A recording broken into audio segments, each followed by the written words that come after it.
Honey, I Shrunk the Kids. I hope you'll remember this movie.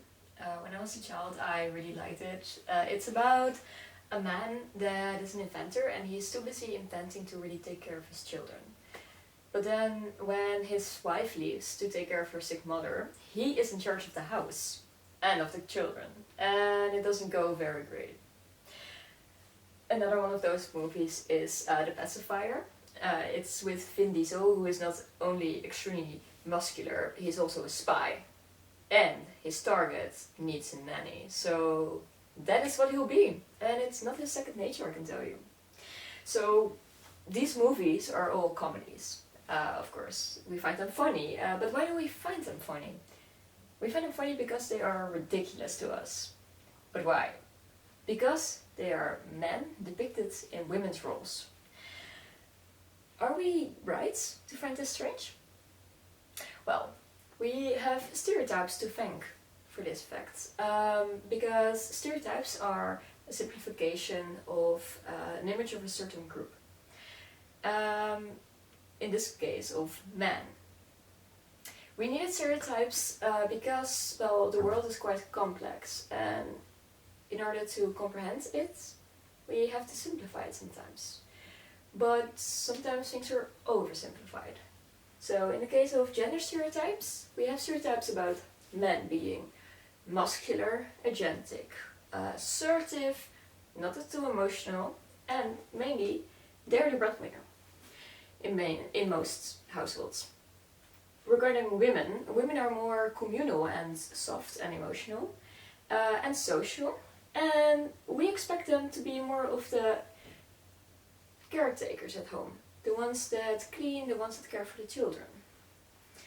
So, is this accurate? It is actually not.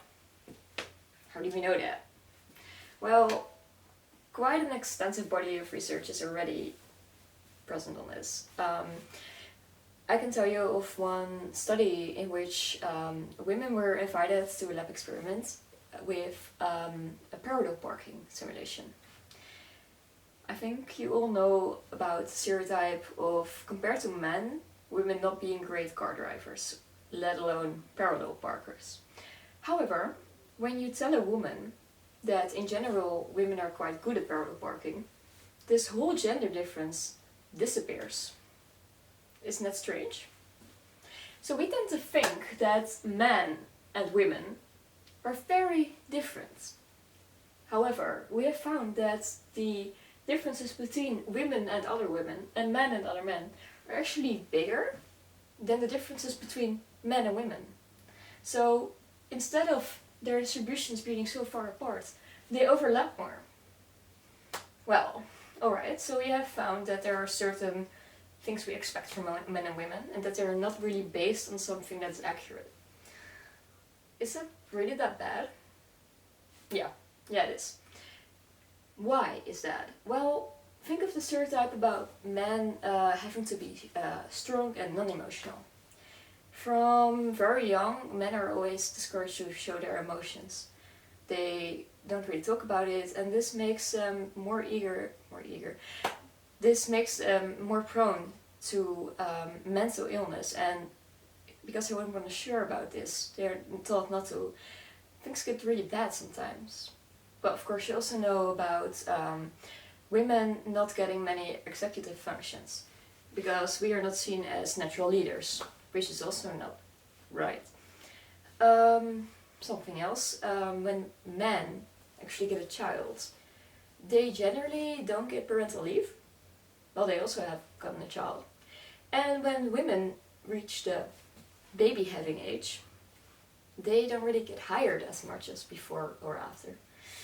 So this is pure discrimination. Okay, so that's bad. But why is this still a problem then? Well, we have been working on this problem. I mean, already in the 1840s, the first wave of feminism came up. Even in 1861, Aletta Jacobs was the first Dutch woman to join university.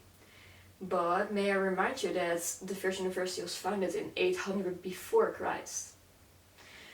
So, second wave of feminism came in the 1960s, and stuff went on, but regarding the stereotypes, not much really seemed to have changed. However, then came 2020.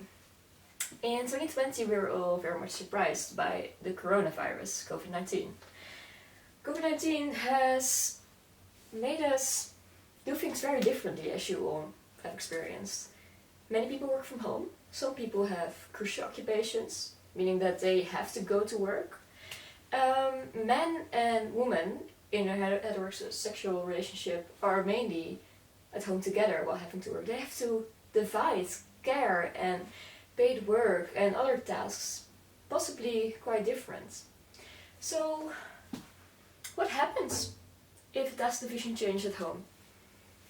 Well, social role theory has a quite interesting sense on that, because social role theory posits that when we see someone, of a member of a certain group, for instance a man, doing something that is not quite stereotypical for them, like caring for a child, we could actually change the stereotype about this group because of what we saw.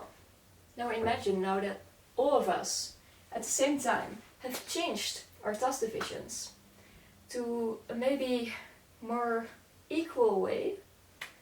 What happens then to our stereotypes? Might our stereotypes then be different? Be less traditional?